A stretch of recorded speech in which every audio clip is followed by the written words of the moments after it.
안녕하세요. 역사돋보기입니다. 명나라의 역사 시리즈를 연재해보도록 하겠습니다. 명나라 역사 1부는 명나라 황제 중 가장 유명한 명나라의 시조 주원장을 다루겠습니다. 명나라는 몽골족 원나라의 지배를 받던 중국 한족들이 들고 일어나 원나라를 중국에서 내쫓고 세운 한족의 국가인데요. 명나라가 원나라를 내쫓고 중국을 되찾은 시점과 한국에서 고려가 멸망하고 조선으로 넘어가는 시점이 거의 비슷하고, 또 우리에게 가장 익숙한 조선이란 나라가 워낙 명나라와 불가분의 관계에 있다 보니 명나라는 중국의 여러 왕조들 중 한국인들에게 가장 친근하고 가장 많이 들어본 국가가 아닐까 하는데요. 명나라는 어떤 역사를 품은 나라였을까요? 그 첫 시작, 명나라의 건국자 주원장에서 시작합니다.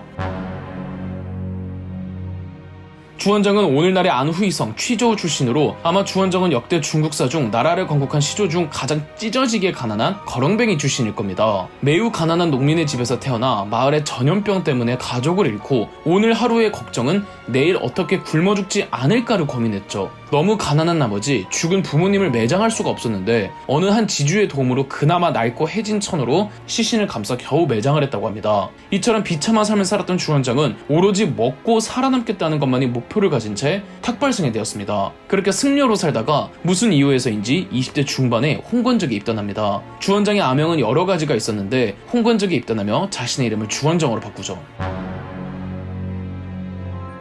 극심한 혼란의 시기를 거치던 원나라 말기에 대대적으로 유행했던 사이비 종교가 있었습니다. 바로 백년교였죠. 백년교는 불교의 미륵신앙과 만이교가 혼합한 종교로 미래의 구원자가 나타나 중생들을 구원한다는 구원자 신앙, 일종의 메시아 신앙을 기반으로 하고 있습니다. 원나라 정부의 혹독한 탄압을 받던 남쪽 지방의 중국인 한족들 중심으로 백년교가 더 쉽게 퍼집니다. 한족들은 백년교의 구세주 신앙을 곧 원나라가 타도되고 중국 한족의 나라가 다시 수립되리라는 믿음으로 받아들였습니다. 한족들을 중심으로 백년교를 내세우며 원나라에 대항하는 각종 민중봉기가 일어납니다. 그 첫 시작은 1351년 오늘날의 허베이성에서 일어났습니다. 한산동이라고 백년교 깊숙이 관련되어 있는 농민이 스스로를 옛 송나라 황제의 후손이라고 칭하며 반란을 일으켰습니다. 그러나 한산동은 살해되고 한산동에 나는 금세 진압되었습니다. 다만 그 여파가 엄청났는데요. 한산동이 반란을 일으킬 때 반란자들에게 붉은색 두건을 쓰게 했습니다. 한산동 사후 한산동의 반란의 주축 중 한 명이었던 유복통이 이어받겠다며 홍건의 기치를 곳곳에 퍼뜨렸고,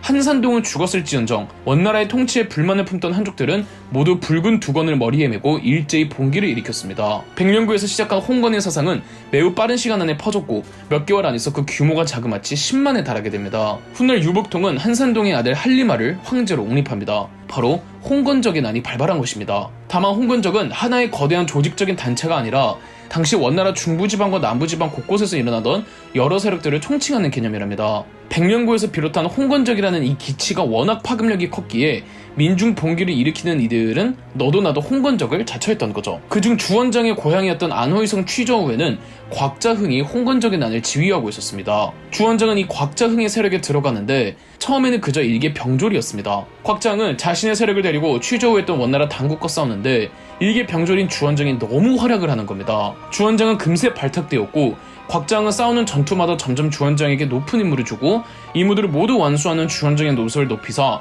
어느덧 주원장이 곽자흥 세력의 2인자가 될 정도였습니다. 주원장을 총애했던 곽자흥은 심지어 주원장을 사위로 삼죠. 주원장이 일개 병졸로 입단하여 곽자흥의 2인자가 되기까지가 약 1년 남짓한 기간 내에 일어난 일이었습니다. 사실 안호이성 취저우에는 곽자흥의 홍건적 말고도 다른 수령들이 지휘하는 홍건적 파벌들이 있었습니다. 이 파벌들 간의 싸움도 치열했는데요. 어느 순간 곽자흥의 건강이 많이 안 좋아지면서 이 주원장의 실질적인 수령이 되어 인재를 선발하고 조직을 더 키워나갔습니다. 자기 고향에 있던 친구들과 무리 700명을 합류시키기도 했죠.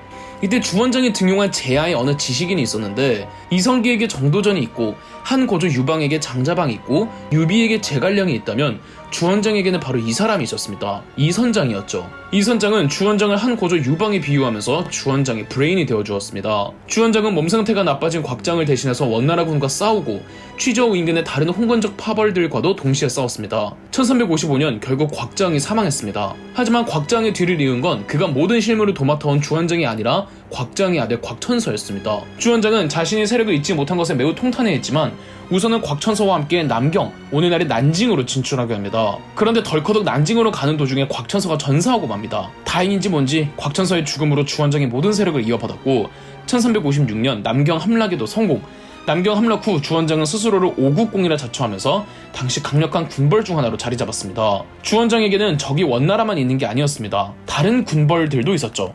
홍건적은 하나의 거대한 조직체가 아니라고 말씀드렸는데 당대 홍건적은 크게 두 가지 계파, 서기 홍건적과 동계 홍건적이 있었습니다. 서기 홍건적은 서수희가 조직한 세력이었는데요. 면포 판매업체 출신으로 후베이성에서 홍건적을 자처하며 자신만의 세력을 형성한 후 확대해갔습니다. 그 세력은 점점 커져 서수희는 나라를 선포할 정도였는데요. 다만 서수희는 부하들의 배신으로 서수희의 서기 홍건적 세력은 부하, 진우량과 명옥진에 의해 두 개로 찢어졌습니다. 동계 홍건적은 첫 홍건적의 원조, 정통 유복통과 그가 황제로 옹립한 한리마의 세력이었습니다. 정통인 만큼 동계 홍건적의 세력이 가장 컸는데요. 그들은 원나라의 수도 대도까지 나아갔답니다. 원나라의 수도 대도 함락만을 남겨놓았을 때 1359년 원나라의 맹장 착한 테무르가 나서면서부터 동계 홍건적은 속절없이 무너집니다. 동계 홍건적은 와해되기 시작했고 그 과정에서 흩어진 홍건적의 세력 일부가 1359년과 1361년에 두 차례에 걸쳐 고려를 침공해왔던 겁니다. 유복통과 한리마는 남쪽으로 밀렸는데 거대했던 조직 동계 홍건적이 무너지자 그들을 벼르던 또 다른 장수성의 군벌이 동계 홍건적의 최후타를 날리려고 합니다. 바로 장수성의 군벌 장사성이었는데요. 장사성은 홍건적은 아니지만 염전 노동자로 일하던 중 원나라의 반기를 일으키며 독자적인 군벌을 형성했었습니다. 장사성은 본인이 홍건적이 아니었던지라 홍건적 자체도 그에겐 적대 세력이었고 원나라에게 패퇴한 동계 홍건적을 마무리하고자 유복통과 한리마의 근거지였던 현재의 안호이성 화인한 시인 안풍을 포위했습니다. 동계 홍건적은 장사성과 어떻게든 싸우려고 했으나 원나라에게 패배한 뒤로 세력이 워낙 약해져 있었고 전투 도중 유복통이 전사하는 지경까지 와버립니다. 한리마는 자신을 도와줄 세력이 필요했고 한리마가 구원을 요청한 게 바로 남경에 있던 주원장이었죠. 1363년 주원장은 안풍으로 달려가 한리마를 구출해내는데 성공합니다. 이로써 중국 남부지방의 군벌은 남경의 주원장, 장사성, 서기 홍건적에서 찢어진 진우량과 명옥진 이렇게 4개로 정리가 됐는데 홍건적의 정통이었던 한리마를 주원장에 모시게 되면서 주원장의 세력이 정통인 세력이 되었고 당연하게도 다른 세력들의 공동의 적이 되어버렸죠. 이 중 진우량이 장사성에게 동맹을 제의해 장사성에 수락했고 이들은 주원장을 토벌하러 남경으로 향합니다. 중국 기록의 숫자를 어느 정도 믿어야 할지 모르겠지만 일단 문헌상으로는 진우량은 무려 60만 대군을 이끌고 있었고 이에 맞서는 주원장의 군대는 20만 정도였다고 합니다. 주원장은 도무지 진우량과 장사성을 동시에 상대할 수가 없어서 부하였던 오량에게 군대를 주어 장사성의 움직임을 막고 주원장 본인은 진우량을 상대하러 떠납니다. 진우량의 부대가 너무 많다 보니 주원장의 부하들이 수비에 전념하자고 했으나 주원장은 공격을 주장합니다. 주원장은 진우량을 매복으로 공격할 예정이었는데요. 주원장의 부하 중 진우량과 친분이 있던 강무제가 거짓 항복하는 척하면서 진우량을 주원장이 원하는 곳으로 유인해내었습니다. 중국 남쪽의 지형적 특성상 진우량은 대규모 수군까지 동원해서 강을 따라 진군 중이었는데 하필 엄청난 폭우로 만나 수군의 전열이 흐트러졌고 주원장의 매복에도 걸려서 진우량은 대패배를 하고 도주를 합니다. 분노한 진우량은 모든 공력을 퍼부어 수군을 재조직하였고 역사상 유례없을 정도의 크기의 함선을 제작했다고 합니다. 주원장도 수군을 동원하였고 양측의 수군은 파양호라는 호수에서 만납니다. 주원장의 병사들이 진우량의 거대한 함선을 보고 겁을 먹자 주원장은 가장 최전선에서 전투를 지휘하며 사기를 고취시켰고 치열한 전투가 이어졌습니다. 주원장이 타고 있던 배가 석포를 맞아 거의 침몰하기까지 하는 등 아찔한 순간들도 많았죠. 그런데 확실히 하늘은 주원장의 편이었을까요? 갑자기 바람의 방향이 주원장에게 유리한 방향으로 강풍이 불자 주원장의 병사들은 모든 힘을 다해 화공을 퍼부었고 진우량의 배들은 삽시간에 화마에 휩싸입니다. 진우량의 수군은 완전히 괴멸되었고 진우량은 소수의 병력만 데리고 도주에 숨어있는데 그래도 최후의 공격을 날리고자 나섰다가 그 남은 병력도 전멸하고 진우량은 화살에 맞아 전사합니다. 이 전투가 파양호 대전입니다. 파양호 대전 승리 후 1364년 주원장은 스스로 5왕에 등극했고 한리마를 황제로 옹립하기 위해 난징으로 모셔오던 중 한리마는 의문사를 당합니다. 진우량의 세력까지 모두 통합한 주원장의 세력은 압도적이었고 장사성도 이렇게 커진 주원장에게는 상대가 되지 못했습니다. 1367년 장사성은 주원장에게 패배하고 처형당했습니다. 남방을 제패한 주원장은 1368년 난징을 수도로 삼고 황제에 등극하여 명나라를 건국했습니다. 이렇게 명태조 홍무제가 된 거죠. 하지만 아직 홍무제 주원장에겐 최종 보스가 있죠. 바로 북방의 원나라. 자, 이제 홍무제 주원장은 원나라를 목표로 원나라의 수도 대도로 진격합니다.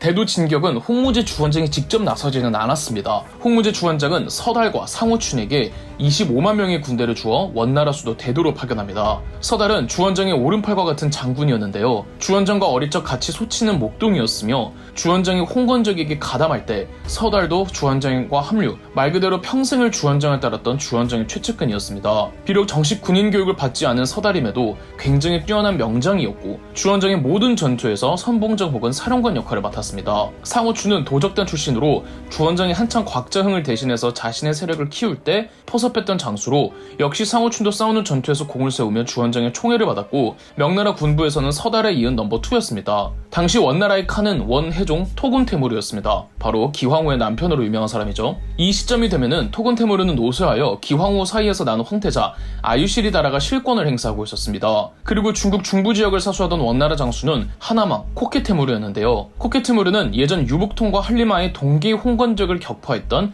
착한 테무르의 양아들이었습니다. 코케테무르는 서달과 상호춘이 이끄는 명나라 군의 북상을 저지해야만 했는데 코케테무르가 명장은 명장이었지만 원나라 조정과 사이가 매우 좋지 못했습니다. 코케테무르는 원해종 토군테무르가 친정을 할 때 칸의 총애를 받았지만 조정과 거리가 멀어진 게 실권을 행사하는 황태자 아유시리다라 때문이라고 여겼죠. 아유시리다라도 명나라군을 막아야 하는 임무를 마냥 코케테무르에게 일임할 수가 없어서 코케테무르의 부하들을 포섭했고 코케테무르의 세력 내에서도 맺고 관보 등의 부하들의 배신을 하고 하극상을 일으키기도 했습니다. 원나라는 명나라군 막기도 벅찰 텐데 지금 내분에 시달리고 있는 겁니다. 보다 못한 원해종 토군테무르가 나서서 조정과 코케테무르를 중재했고 맺고와 관보 등 부하들의 반란 진압한 코케테무르는 원해종 토군테무르에 대한 충성을 바치면서 본격적으로 명나라군을 막으러 갑니다. 그러나 코케테무르의 세력은 잇따른 내전으로 많이 약해져 있었고 서달의 명나라군과 싸우는 족족 패배합니다. 코케테무르가 패잔병의 세력을 규합해 전열을 재정비하는 사이 1368년 여름 서달과 상호춘의 명나라군은 원나라의 수도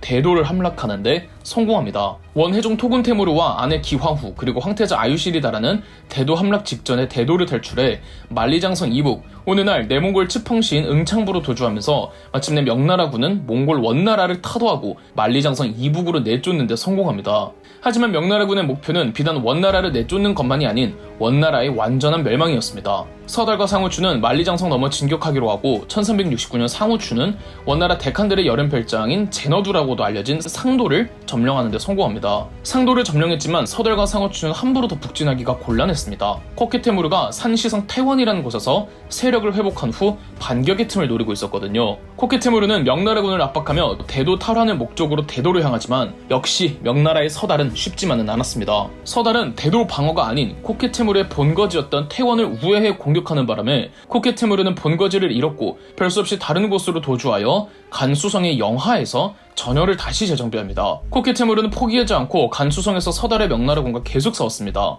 양측의 싸움은 오래도록 매우 치열하게 전개됐는데 치마욕 대전에서 코케테무르가 재기할 수 없을 정도의 대패배를 당합니다. 전사자만 10만이 넘고 포로로 잡힌 코케테무르의 병사들이 8만 명이 넘었다고 하죠. 모든 병사를 잃은 코케테무르는 자기 가족만 데리고 명나라군의 추격을 피해 몽골 초원의 카라코롬으로 도주합니다. 1370년 원나라의 마지막 칸이었던 원해종 토군테무르가 죽고 황태자였던 기황후의 아들 아유시리다라가 뒤를 이어 원소종으로 등극합니다. 원소종 아유시리다라부터 원나라가 아닌 북원으로 분류를 하죠. 원소종 아유시리다라는 카라코롬을 새로운 수도로 삼고 비록 황태자 시절 코켄테무르와 앙숙 관계였지만 그의 능력만큼은 필요했기에 죽은 고생에서 카라코롬에 도착한 코케테무르를 승상에 임명해 주었습니다. 서달은 북원의 완전한 멸망을 위해 만리장성을 넘어 몽골 초원까지 진입했습니다. 야마천과 토라에서 승리를 거둔 서달의 명나라군은 수도 카라코롬 목전까지 도착했지만 확실히 몽골 초원은 원나라군에게 유리했습니다.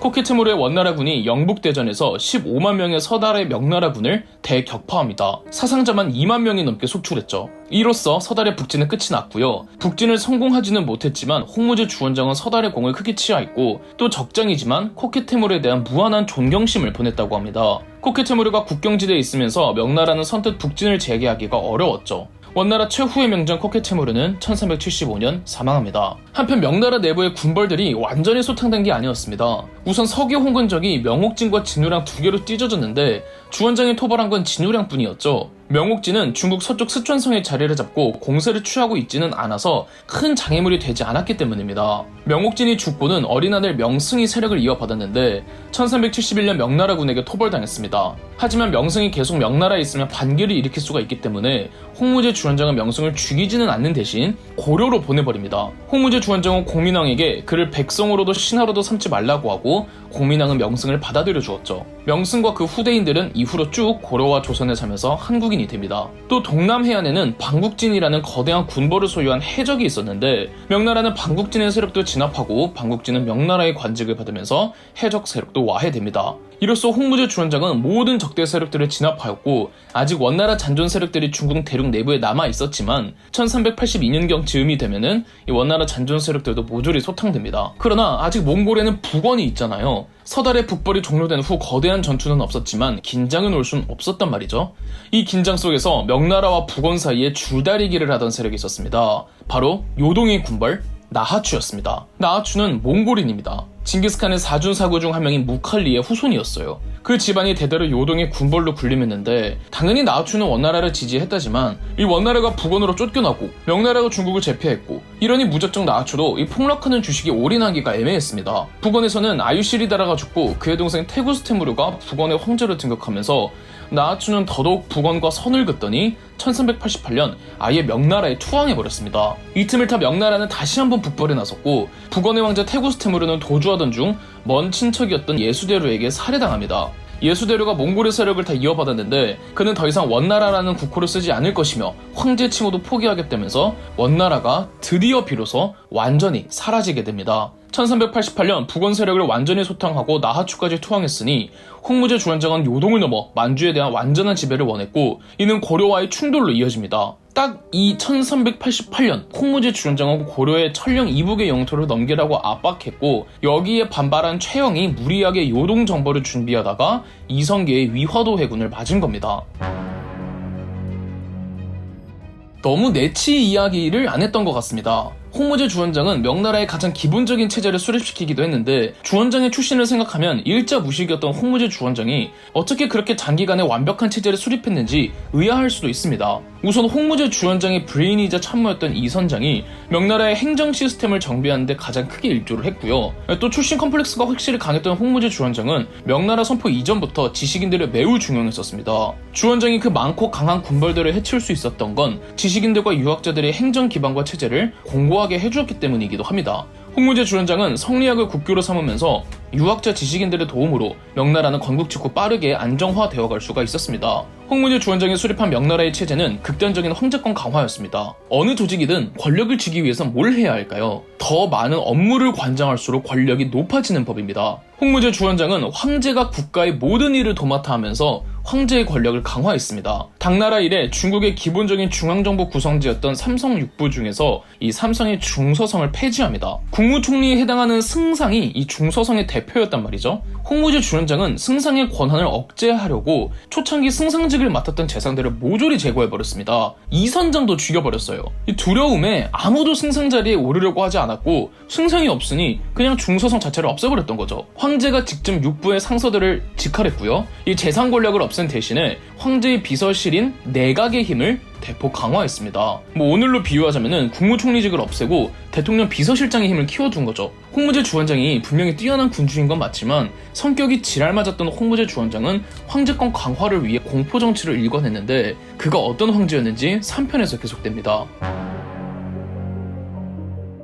국가의 존속은 무력보다 체제로 유지된다는 걸 제대로 보여주는 게 명나라 건국의 사례인데요. 홍무제 주원장은 성리학을 국교화하여 학교 교육제도를 강화하고 6가지의 도덕적 덕목을 정리한 6유를 전국적으로 보급화하는 데 힘썼습니다. 또한 송나라 때 정비된 과거제가 원나라를 거치면서 많이 쇠퇴해 있었는데 홍무제 주원장은 과거제를 부활시켜 과거제도의 중요성을 대폭 강조했습니다.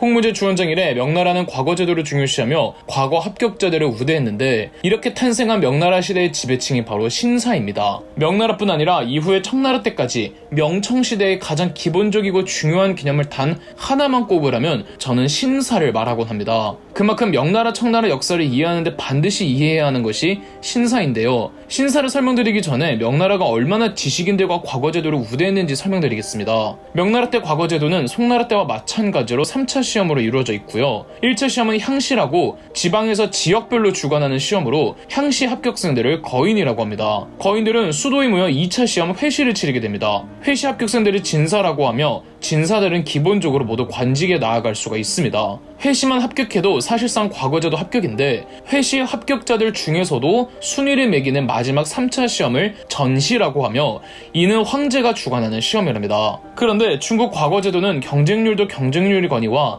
합격하기가 매우 어렵습니다. 그래서 과거 낙제생들은 낙제생이라고 무시하는 것이 아니라 오히려 구제해주겠다면서 최하급 말단 관직으로 대우해주며 노비를 하사해주고 면책권을 주고 생활비를 지급해주었습니다. 과거 낙제생들에게도 이 정도 혜택을 주는데 합격생들에게는 얼마나 큰 혜택이 주어질까요? 명나라의 이러한 과거제도를 바탕으로 형성된 학생들, 현직, 관리, 퇴직 관리로 구성된 지배 계층을 바로 신사라고 부릅니다. 신사의 신은 현직 관리와 퇴직 관리를 말하고 사는 학생들을 말하죠. 신사층은 단순히 지식인으로서 사회를 선도하고 사회의 상층부에서 움직였을 뿐 아니라 상업에도 뛰어들어 경제력을 확보하였으며 이들은 세금을 면해 주었습니다. 이러한 지식인들 덕에 명나라는 엘리트적으로 빠르게 국가가 자리를 잡을 수는 있었지만 나중에 명나라 중기 말기가 되면 관리는 안 되고 학생만 되려는 수가 기하급수적으로 증가하면서 명나라의 사회적 문제를 야기하기도 한답니다. 홍무제 주원장이 명나라를 세우기 전 중국은 무능한 원나라의 지배를 받으며 사실상 무정부 상태였습니다. 그 넓은 땅덩어리에 행정력이 미치려면 다소 강경하고 강력한 행정 지배력이 필요로 했고 그래서 더더욱 홍무제 주원장은 각종 제도와 법률을 만들어갔습니다. 지난 2부에서 말씀드린 중서성과 승상을 없애버리며 황제권을 강화한 정책 외에도 지방 행정제도로 이갑제를 실시했습니다. 전국을 이와 갑으로 구성하는 것인데 1갑은 부유한 한 가구의 이장호와 평범한 생활을 영위하는 10가구의 갑수호 이렇게 총 11개의 가구를 말하고 이러한 갑이 10개가 모이면 1, 2가 됩니다. 그렇다면 1, 2에는 100개의 일반 가구 갑수호와 10개의 부유한 가구 이장호가 생기는 거겠죠. 이장호가 갑수호를 통솔하여 세금을 수취하고 지방사회에서 요구하는 물자를 걷고 역에 동원시키고 황제가 정책을 선포하며 낭독하는 등 하는 일이 굉장히 많았습니다. 워낙 중국이 넓다 보니 전국 곳곳에 지방관을 파견할 수가 없지만 또 중앙정부의 행정력이 빈틈없이 투입시켜야 하니 지방관의 업무 일부를 민간에게 맡긴 제도인 거죠. 또 홍무제 주원장에게는 아들들이 상당히 많았는데 황제직을 이어야 하는 장남을 제외한 25명의 아들들을 모두 변방의 왕들로 임명한 후 파견하여 다스리게 했습니다. 홍무제 주원장은 법치주의 필요성을 강조하며 대명률, 대명령 등의 법률과 법령을 만들어 반포하기도 했죠. 그리고 대고라고 해서 관리를 교육시키는 지침서를 편찬하기도 했어요. 이렇게 보면 홍무제 주원장 때 많은 것들이 빠르게 자리를 잡아간다고 보실 수 있지만 홍무제 주원장은 성격이 아주 괴팍하고 지랄맞기로 유명했습니다. 홍무제 주원장은 유난히 히스테리컬해서 마음에 들지 않거나 조금이라도 심기를 건드리는 신하들을 절대 가만 냅두지 않았습니다. 홍무제 주원장이 명나라의 시조이다 보니 개국 공신들이 많지 않겠습니까? 정말 많은 개국 공신들이 홍무제 주원장에게 토사구팽당하며 쓸려 나갔는데요. 가장 유명한 1380년의 호유용의 옥이 있죠. 호유용은 홍무제 주원장의 총애를 받던 관료였으나 어느샌가 그의 도덕적 스캔들이 뒤따르더니 호유용이 역모를 꾀했다는 고변이 들어오자 별 조사도 없이 홍무제 주원장은 호유용의 구족을 멸하고 그 가까웠던 사람들을 모조리 숙청했습니다. 호유용이 옥으로부터 10년 후에 1390년 홍무제 주원장은 10년 전 사건이었던 호유용의 옥을 다시 들먹이면서 또다시 피바람이 불었고 이때는 심지어 홍무제 주원장의 장자방해자 제갈량 포지션이었던 이선장도 숙청당합니다. 1393년에는 역시 개국 공신 중 한 명으로 군부에서 입지가 높았던 남옥이 여러 개국 공신들이 제거가 되니 본인도 모반을 꾀하려다가 발각되어 피바람이 불었습니다. 개국 공신들은 측근 세력들이 많아서 이게 딱 한 명이 제거되면은 여러 명이 연루되어 피해를 봅니다.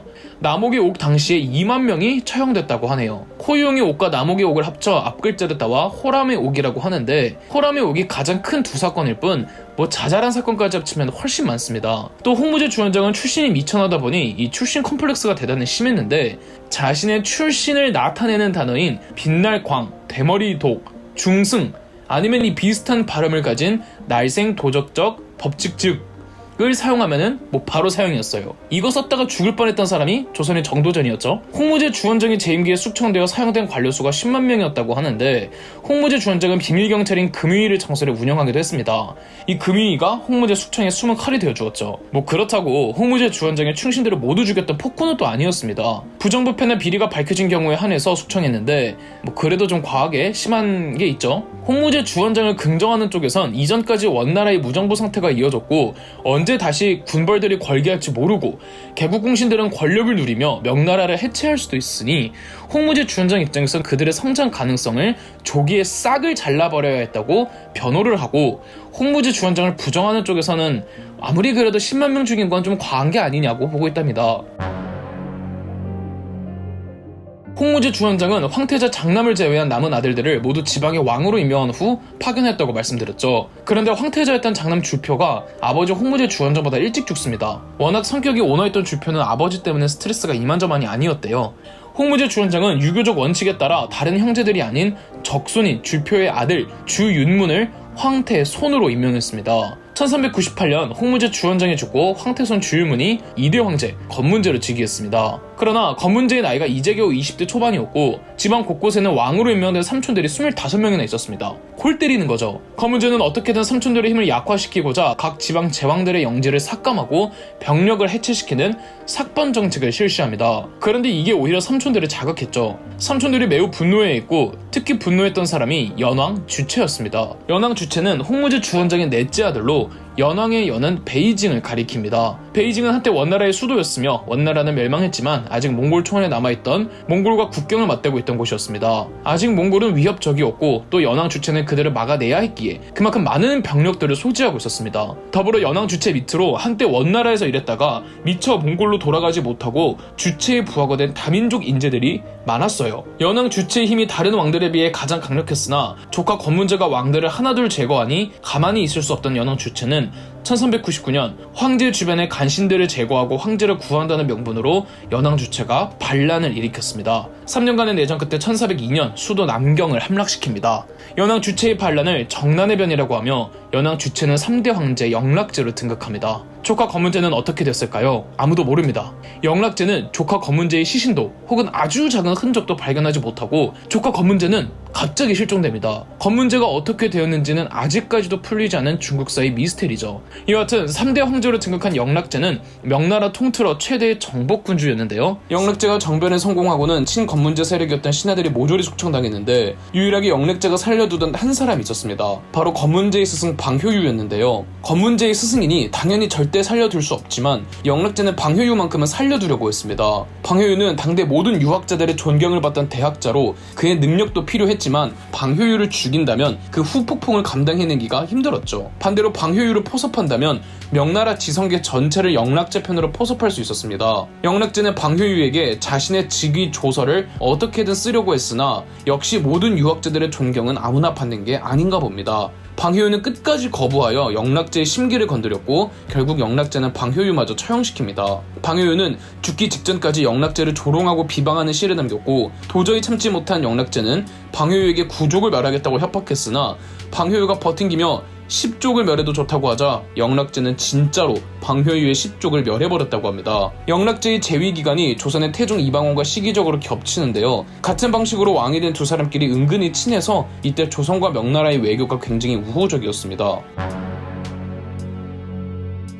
영락제가 등극했을 때 아직 자기 형제들이 지방 곳곳에 왕으로 군림하고 있었습니다. 본인도 베이징의 연왕이었던 시절 이 왕들의 세력을 약화시키려던 조카의 정책에 반발하여 정변을 일으켰지만 이젠 본인이 황제가 됐으니 지방의 왕들이 거슬렸고 영락제도 조카 건문제의 삭번 정책을 더욱 강화해서 지방의 제왕들을 모두 제거했습니다. 1421년 영락제는 수도를 남경에서 베이징으로 천도하였습니다. 그리고 베이징에 황제가 사는 궁궐을 새로 만드니 바로 지금의 자금성이랍니다. 하지만 그가 명나라의 수도부터 그 훨씬 이전 남송의 수도와 중심지도 강남 지방이었잖아요. 경제력 면에서 중국의 남과 북의 차이가 컸습니다. 영락제는 남방의 물자를 북방으로까지 유통시키고자 예전 수양제 때 설치되었던 대운하를 개발하면서 적극적으로 운영하였습니다. 영락제가 수도를 베이징으로 옮긴 것은 이 영락제가 등극하는 과정에서 방효유를 비롯한 수많은 신하들을 처형했고 그래서 남경과 그 부근에서는 영락제에 대한 여론이 좋지 못했습니다. 남경보다는 한때 자신이 연왕으로 있으면서 민심의 지지를 받은 베이징이 훨씬 더 친근했겠죠. 더불어 베이징으로 천도한 곳을 두고 명나라의 영락제를 황제를 비록 한족의 황제이지만 유목민족의 습성을 강하게 품고 있던 황제라는 해석이 있는데요. 베이징이 지금에서야 중국의 수도이지 당시로서는 북방의 변방이었습니다. 더군다나 몽골을 접하고 있어서 민족 구성률도 다양했죠. 그리고 원래 베이징은 수도로서 역사가 매우 짧습니다. 보통 장안 아니면 낙양이잖아요. 베이징의 수도로 위치를 굳건히 한 건 거란족의 요나라, 여진족의 금나라, 몽골족의 원나라가 수도 혹은 제2의 수도를 삼고부터였습니다. 즉 한족보다는 유목민족들에 의해 개발된 도시라는 것인데요. 그러한 베이징의 왕으로 했던 영락제였기에 유목민족의 풍속과 습성에 쉽게 노출되어 있었으며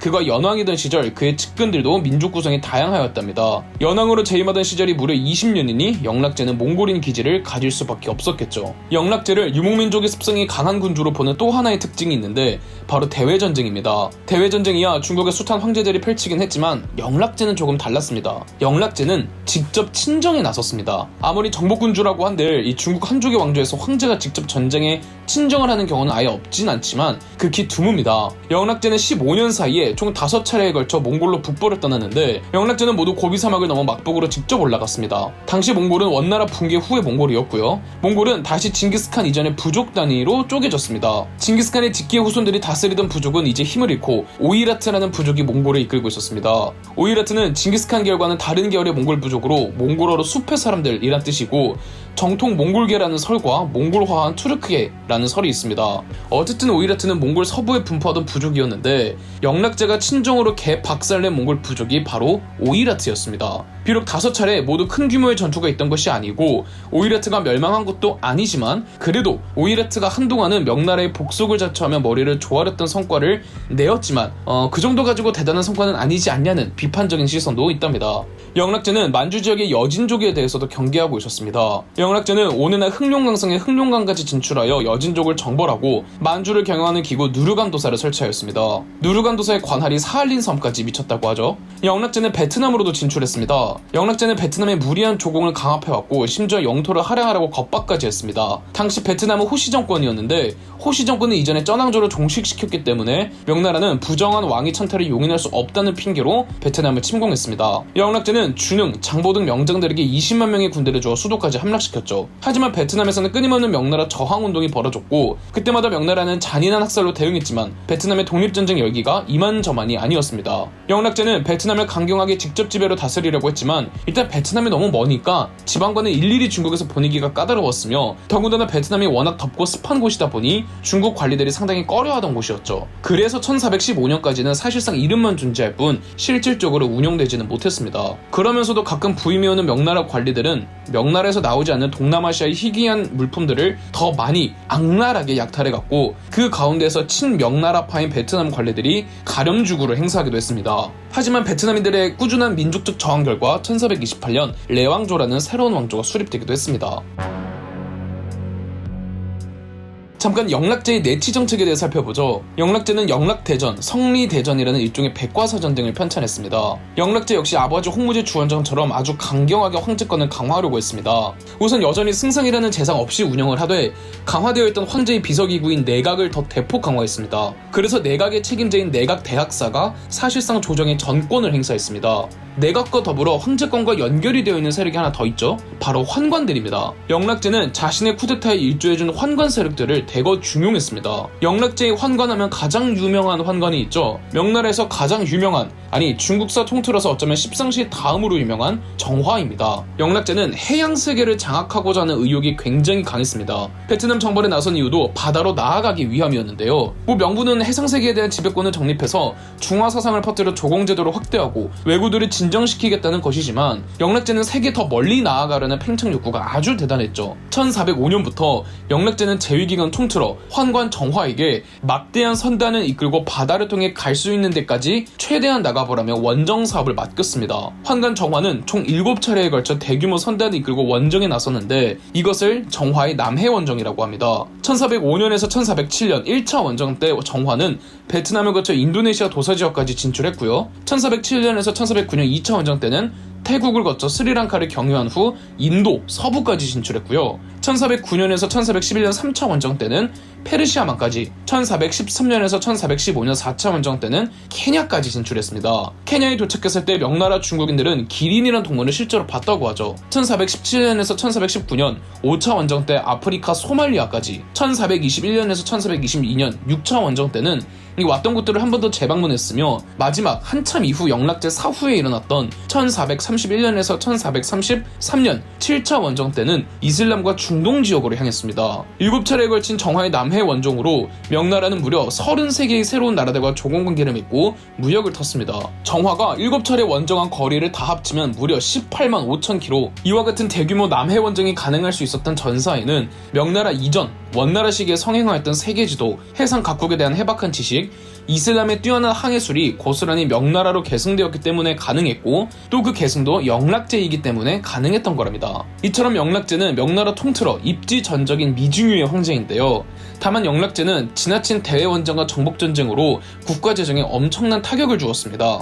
항상 정복군주들은 멋있는 타이틀만 가져가고 그들의 패단은 고스란히 자기들 후임 황제들에게 똥만 물려주죠. 영락제는 1424년 5번째 몽골 오일라트 친정을 마무리하고 돌아오던 중 사망합니다. 영락제 때 이처럼 유례없는 개방적인 모습을 보인 명나라였지만, 영락제 사후 명나라는 다시금 철저한 해금 정책으로 돌아오는데요. 이후 명나라의 역사엔 어떤 일들이 일어날까요? 1424년 명나라의 정복군주 3대 황제 영락제 사후, 영락제의 아들이 명나라 4대 황제 홍희제로 즉위했습니다. 홍희제는 인망이 두텁고 온화한 리더십에 그를 따르는 신하들이 많았다고 하는데, 아쉽게도 홍희제는 무언가를 펼쳐 보이기 전에 재위 1년 만인 1425년 사망하고, 홍희제의 아들 선덕제가 명나라의 5대 황제로 즉위했습니다. 5대 황제 선덕제까지 홍무제 주원정과 영락제가 쌓아놓은 위협의 여파를 누릴 때였습니다. 선덕제 역시 선정을 베풀었던 황제로 4대 황제 홍희제와 5대 황제 선덕제 사회가 안정되었다고 하여 이 두 치세를 인선지치라고도 부릅니다. 홍희제가 인종, 선덕제가 선종이거든요. 선덕제 때 정화가 마지막 7차 원정에 나섰었죠. 하지만 그 이후론 정화의 남해 원정이 국가재정에 지나치게 무거운 부담이 되어 중단됩니다. 인선지치 때는 경제력도 폭발했습니다. 영락제 이후로 인구가 비약적으로 증가하고 생산량이 어마무시해지는데요. 농업, 상업, 수공업 등 다양한 산업의 볼륨이 커졌으며, 그래서 명나라 중기를 자본주의가 싹트기 시작한 자본주의가 맹하했다는 학설이 지배적이랍니다. 물론 명나라의 자본주의 맹하는 명나라만의 소산이 아닙니다. 남송 때 적극적인 상업진흥 및 시장 확대, 그리고 원나라 때 세계 팽창으로 명나라 때 자본주의가 맹하할 수 있는 그 기반이 어느 정도 쌓여 있었습니다. 그리고 영락제 때의 정화 남해 원정으로도 이 중국 남부지방 중심으로 상업과 시장의 규모가 더욱 확대되었답니다. 명나라 중기 때는 어떤 경제적 변화가 있던 걸까요? 우선 은이 보편화되었습니다. 은의 보편화 현상을 알기 위해선 당대 유럽 상황을 알아야 하는데요. 유럽은 신대륙을 발견하고 남미에서 막대한 양의 은을 찾아냅니다. 은이 스페인 본주로도 유입이 되었지만 상당수가 필리핀 마닐라 항구까지 이 직통 항로에 따라 필리핀으로 들어오고, 그 대부분이 중국으로 유입되었습니다. 이뿐 아니라 명나라는 중동과 유럽에 도자기와 차를 수출하고 은을 수입했습니다. 세계는 점점 은이 기축통화가 되어갔죠. 그리고 유럽은 은을 바탕으로 자본주의가 형성되기 시작하다가 나중에 가서 산업혁명이 일어났습니다. 산업혁명의 첫 시작은 수공업 분야, 특히 면직물 산업에서 태동했습니다. 전통적으로 수공업은 동양이나 서양이나 간의 수공업이었지만, 상업의 발달과 시장의 확대로 인해 상품들에 대한 수요가 증가하자 서양에서는 상인들이 수공업 분야에 투자를 하죠. 부유한 상인들은 직인들을 고용하여 하나의 공장에서 일하게 하는 공장제 수공업, 즉 매뉴팩처 구조를 만들어내는데요. 상인들은 선대제라고 이 매뉴팩처를 통해서 미리 원하는 양과 질의 물품을 주문해서 제작합니다. 상업이 발달할수록 매뉴팩처가 가공하는 물품들은 많아질 것이고, 이 발품을 맞추기 위한 효율성을 고민하다가 기계가 만들어집니다.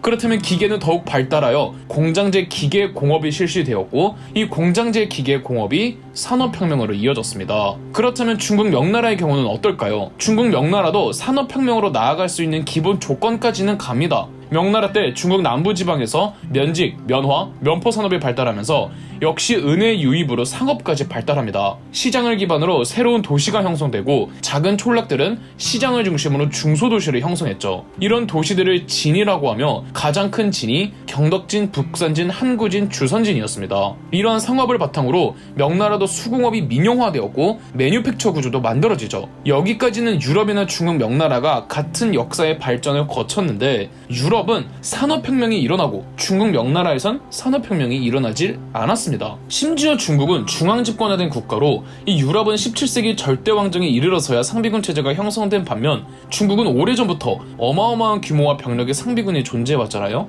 생산력 면에서는 중국이 유럽을 능가했단 말이죠. 근데 왜 유럽만 산업혁명이 일어나고 중국을 비롯한 동양에서는 산업혁명이 일어나지 않았을까요? 이것이 경제사학자들의 오랜 논쟁입니다. 여기에 많은 학자들이 저마다의 대답을 내놓았는데요. 먼저 막스 베버는 서양의 자본주의에는 프로테스탄티즘의 윤리가 있었지만 동양에는 그러한 종교적, 청교도적 윤리가 이 자본주의에 배제되어 있었기 때문이라고 합니다. 또 어떤 학설로는 명나라의 고도균형 함정이라고, 이 명나라 때 생산력과 생산량이 모두 증대된 것은 맞지만 그것은 어디까지 노동력 투입으로 인한 결과였지 기술 발전의 영향은 아니었다는 겁니다. 또 하나의 해석은 명나라 정부가 산업혁명을 억제했다는 겁니다. 수공업의 발달과 상업의 확대 등은 어디까지나 민가에서 자연스레 만들어진 결과물일 뿐 정작 명나라 정부는 이러한 사회 경제적 흐름의 변화에 무지했죠. 중앙 집권화된 행정 권력이 있으면 뭘합니까? 그 힘을 산업화를 부추기는 데 사용하지 않고 황제권 강화만을 위해 사용했단 말이죠. 명나라 정부는 강화해놓은 황제권의 체제가 무너질까봐 그만큼 좋은 조건을 모두 갖췄음에도 물자 유통과 교류에는 관심을 두지 않았고 세계화에 무뎠으며 철저하게 폐쇄적인 무역을 고수했습니다. 영락제 이후로 명나라는 강력한 해금 정책을 펼쳤죠. 그러니까 명나라가 정화의 남해 원종으로 유럽의 신대륙 개척보다 먼저 아프리카에 도달했는데도 그저 도달했다의 의미를 부여할 뿐 더 나아가거나 유럽처럼 새롭게 발견한 대륙을 경제적으로 활용을 못한 거죠. 명나라에게 무역이란 조선, 동남아, 서역 그리고 감한 무역을 통한 일본까지 이 경제적 교류의 활성화라는 개념이 아닌 조공관계에 천착한 무역의 일종이었으며 사무역은 아주 철저하게 관리했습니다. 이러니 명나라에서는 산업화로 나아갈 수가 없었다는 해석이 있답니다. 1435년 5대 황제 선덕제가 죽고 그의 어린 아들 영종 정통제가 6대 황제로 즉위했습니다. 그의 나이 이제 겨우 9살이었는데요. 나이가 어렸던지라 태왕태후의 섭정과 양사기, 양영, 양부 세 명신의 보필로 어느 정도 안정기가 이어졌습니다. 다만 섭정을 맡은 태왕태후나 세 명신들의 나이가 너무 많아 얼마 안가 이들은 은퇴를 하였고 아직 황제가 어린 틈을 타서 황관들이 득세를 합니다. 황관의 득세는 이미 이루어지고 있었는데요. 3대 황제 영락제가 정난의 변을 통해서 황제에 등극하며 자신의 쿠데타에 일조해준 황관들을 대거 중용했고요. 영락제는 황제권 강화를 위해 황제 직속 정보기구 및 첩보 조직인 동창을 창설했는데 이 동창이 환관들로 구성되어 있었습니다. 또 5대 황제 선덕제도 황관들도 기본 소양을 갖추어야 한다면 그들을 교육하는 교육기관 내서당을 만들어 주었습니다. 그나마 황제권이 강력했기에 황관들의 권한이 넘쳐나도 이때까지도 문제가 되지 않았지만 어린 황제가 등극하고부터 황관들의 과속 질주가 시작합니다. 6대 황제 정통제 때는 왕진이라는 환관이 정통제를 보필하면서 권력을 주도했습니다. 정통제는 청년이 되어가면서도 왕진의 전행을 눈감아 주었답니다. 아니 오히려 어릴 적부터 믿었던 왕진을 대폭적으로 밀어주었죠. 1449년 3대 황제 영락제의 친정 이후로 명나라에 복속하던 몽골 오이라트가 다시 명나라를 침공해왔습니다. 영락제가 친정을 떠났을 때까지만 해도 오이라트는 부상하던 부족 정도였으나 이맘때쯤이면 에센이란 오이라트의 부족장이 모든 몽골 부족을 통합해냈습니다. 북원 멸망 후 몽골족은 징기스칸 이전에 부족 단위로 다 와해되었는데 에센이 다시 전부 통합해낸 거죠. 오이라트 계열의 에센은 그간 데칸직을 세습해오던 보르지기트 징기스칸의 후예들로부터 데칸직을 뺐고 징기스칸 후손의 보르지기트 출신들을 거의 모조리 살해했습니다. 그리고 에센은 스스로 몽골의 유일한 데칸이 되었는데요. 스스로에게 타이시라는 칭호를 부여하여 그를 에센 타이시라고 부릅니다. 이 에센 타이시가 명나라의 국경을 넘어 침공해왔는데 명나라군의 패배를 거듭하자 조정은 비상사태가 됩니다. 상황을 어떻게 모면할 수 있을지 정통제가 묻자 환관 왕진은 과거 영락제 때처럼 황제가 직접 친정에 나서면 사기가 오를 것이라며 정통제를 부추겼고 정통제는 50만 대군을 동원해 직접 군대를 이끌고 오이라트를 정벌하러 떠납니다. 명나라군이 에센 타이시의 오이라트 군대를 전혀 막아내지 못합니다. 명나라 조정은 비상 상황이 됐는데 당시 권세가 했던 환관 왕진은 정통제에게 과거 영락제처럼 황제가 직접 친정에 나서면 사기가 오를 것이라며 정통제를 부추겼고 정통제는 50만 대군을 동원해서 직접 군대를 이끌고 오이라트를 정벌하러 떠납니다. 그래도 왕진도 양심은 있는 게 함께 출전합니다. 기세등등하게 출전했던 정통제의 명나라군은 북경의 서북쪽에 토목보라는 지역에서 오이라트에게 포위를 당해 명나라 군대 전체가 몰살당해버립니다. 당시 명나라 군부 장교들이 대단히 유능했음에도 불구하고 정통제는 군 지휘권을 환관 왕진에게 전부 맡겨버린 겁니다. 환관이 군인도 아니고 어떻게 전쟁을 지휘할 수가 있단 말입니까? 이러니 질 수밖에 없던 거죠. 환관 왕진은 전사하고 정통제는 포로로 잡히는 초유의 사태가 벌어집니다. 에센타이씨는 정통제를 두고 명나라와 협상을 시도합니다만 명나라 조정 반응이 골 때립니다. 명나라 조정은 협상을 거부하며 정통제의 동생을 7대 황제 경태제로 옹립했습니다. 에센타이씨한테 이제 정통제가 포로로서 가치가 없어진 거잖아요. 에센타이씨는 협상 없이 베이징으로 곧장 진격했으나 정통제가 포로로 잡힌 뒤 수도 수비를 총괄하던 병부시랑 우겸이 빠르게 대처하고 군사력을 강화한 결과 방어에 성공할 수가 있었습니다. 또 병부시랑 우겸은 전국의 지방군을 수도로 집결시키게 하여 지방의 명나라군이 베이징으로 지원을 오고 있었고요. 에센타이씨는 포로 정통제를 통해 협상을 거듭 시도해보지만 명나라 조정에 경태제라는 새로운 황제가 있으니 계속 협상을 거절했고 에센타이씨는 그냥 정통제를 풀어주고 본국으로 철수합니다. 이 사건이 토목보의 변입니다. 정통제는 풀려났지만 황제로서 굴욕을 당했고 심지어 황제에서도 쫓겨난 것이나 다름없으니 치욕스러운 나날을 보내며 명나라 황궁에 조용히 은신해 있었는데 명나라 조정에선 정통제가 돌아왔으니 정통제를 다시 복위시키자는 신하들과 무슨 소리냐 새로 옹립한 황제 경태제도 엄연한 황제라며 정통제를 복위시킬 수 없다는 신하들로 나뉘는데 1457년 경태제의 건강이 악화된 틈을 타 정통제파 신하들이 쿠데타를 일으켜 병약한 경태제를 폐위시키고 정통제를 복위시켰습니다. 훗날 그의 묘호는 영종 그대로이지만 정통제는 복위한 후 천순이라는 새로운 연호를 발표하면서 복위한 영종 정통제를 영종 천순제로 구분한답니다. 천순제는 치욕스러운 과거를 겪고 그 이전과는 확실히 다른 모습의 황제로 있었습니다. 정통제 시절 환관 왕진에게 의지했던 것과는 달리 천순제 시절에 전횡을 일삼던 환관 조길상과 석형을 내쳤는데 위기감을 느낀 조길상의 양아들 조흠이 반란을 일으키자 조흠의 변을 진압하고 그 일가 가족을 몰살시켰으며 연루된 환관들의 재산을 몰수하기도 하였습니다. 다만 천순제의 이러한 고생이 무색하게 1464년 천순제의 뒤를 이어 8대 황제가 된 천순제의 아들 성화제는 다시 환관들에게 의지했고 기존의 환관들의 특수첩보 및 정보기구였던 동창에 이어 서창까지 새로 만들어주면서 환관들의 힘이 굉장히 커집니다. 한편 몽골로 돌아간 에센타이씨는 어떻게 됐을까요? 비록 명나라 수도를 함락시키거나 원하던 협상을 이끌어내지는 못했으나 명나라 황제를 포로로 잡은 토목보의 편은 에센타이씨에게도 엄청난 성과였습니다. 몽골 내 에센타이씨의 입지가 올라가자 에센타이씨는 스스로 대칸에 등극했는데요. 몽골 내부 내에서는 여전히 징기스칸의 후손인 보르지기트 출신만이 대칸이 될 수 있다는 인식이 남아있었습니다. 에센타이씨가 에센칸이 되니 에센의 불만을 품은 세력들이 들고 일어났고 특히 얼마 안 남아있던 징기스칸의 후손의 보르지기트 출신 바얀 문케가 에센과 내전을 일으켰습니다. 내전에서 점점 에센이 몰리자 에센은 부하에게 피살당했고 바얀 문케가 다얀칸으로 즉위하면서 다시금 징기스칸의 후손 보르지기트 출신들이 몽골의 주도권을 잡습니다.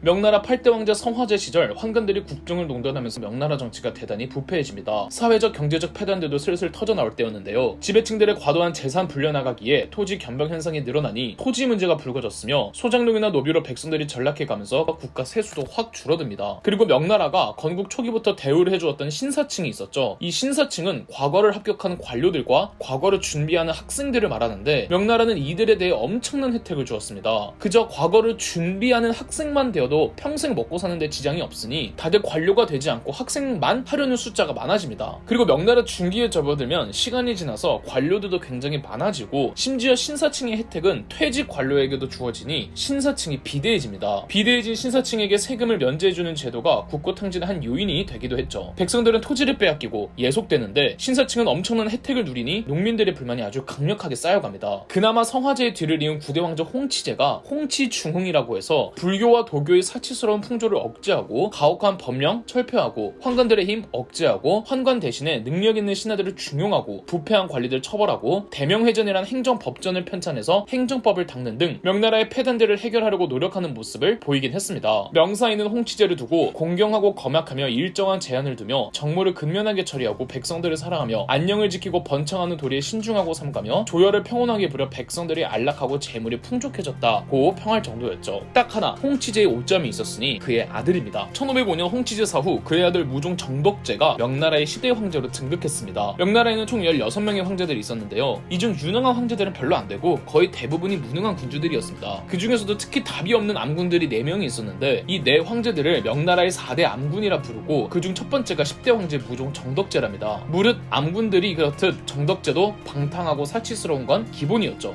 허구한 날 사냥과 기생에 빠져 살았으며 서역에서 각종 진귀한 동물들을 가지고 보고와 자금성에 표방이라는 동물원을 만들기도 했습니다. 일단 궁궐에 있는 날이 별로 없었다고 합니다. 또 파티를 워낙 좋아해서 파티를 열 때마다 화려한 불꽃놀이를 즐겼다고 하는데 불꽃놀이 규모가 실로 압도적이라 궁궐을 불태워 먹은 적도 있었다고 합니다. 중국 사회는 정사는 관심을 끈 채 놀기만을 좋아하는 황제 곁에는 언제나 이 국정을 농단하는 관신 황근들이 있죠. 명나라는 그간 황근들이 계속 권세를 주고 남용해왔던지라 이 황근들이 득세하기 더 좋은 구조였고요. 정덕제 때는 유근이라는 황관이 정덕제의 총애를 받으며 정덕제의 눈과 귀를 가리고 더 악랄한 황제로 만들며 명나라 조정을 유근이 좌지우지했습니다. 그리고 유근은 동창과 서창에 이어 세 번째 특수 첩보 및 정보기구인 내판을 신설하였습니다. 동창, 서창, 내판이 있는 한 환관들의 권력은 절대적이었습니다. 비록 유군은 같은 환관의 무고로 처형됐지만 여전히 간신들과 환관들이 모든 걸 헤쳐먹고 관직을 매관매직하는 부패함이 너무나도 당연하게 행해집니다. 연산군에게 임승제가 있었듯이 정덕제에게는 우영이 있었는데 생목인 출신의 우영은 정덕제의 서역을 풀어주겠다며 중앙아시아의 여러 미인들을 잡아다가 정덕제에게 바쳤다고 합니다. 정덕제 하면 유명한 것이 그의 병정놀이입니다. 정덕제는 밀떡이기도 했는데요. 실제로 전쟁을 일으키지는 않았지만 툭하면 몽골을 친정하러 가겠다며 군대를 일으키고 스스로에게 가명을 주고 대장군 관직을 하사하는 등 기행을 일삼았습니다. 자기가 황제로서 자기에게 명령을 내리고 자기가 대장군으로서 자기에게 이 군사에 관한 자문을 해주는 등 자기만의 세계에서 못 빠져나오는 현실을 살지 못하는 놈이었습니다. 결국 정덕제는 제16년을 놀기만 하다가 뱃놀이를 하던 중 물에 빠지곤 구출은 되었으나 건강이 악화되어 죽습니다. 그렇게 여색을 밝혔던 정덕제였지만 정작 아들은 없었습니다. 그런데 명나라는 구조적으로 명분이 나오기가 확률상 어렵습니다. 명나라에는 국무총리가 없잖아요. 초대 황제 홍무제 주원장과 3대 황제 영락제 때 황제권을 강화하겠다고 국가의 거의 모든 업무를 황제가 주관하고 처리하도록 그 구조를 만들어놨습니다.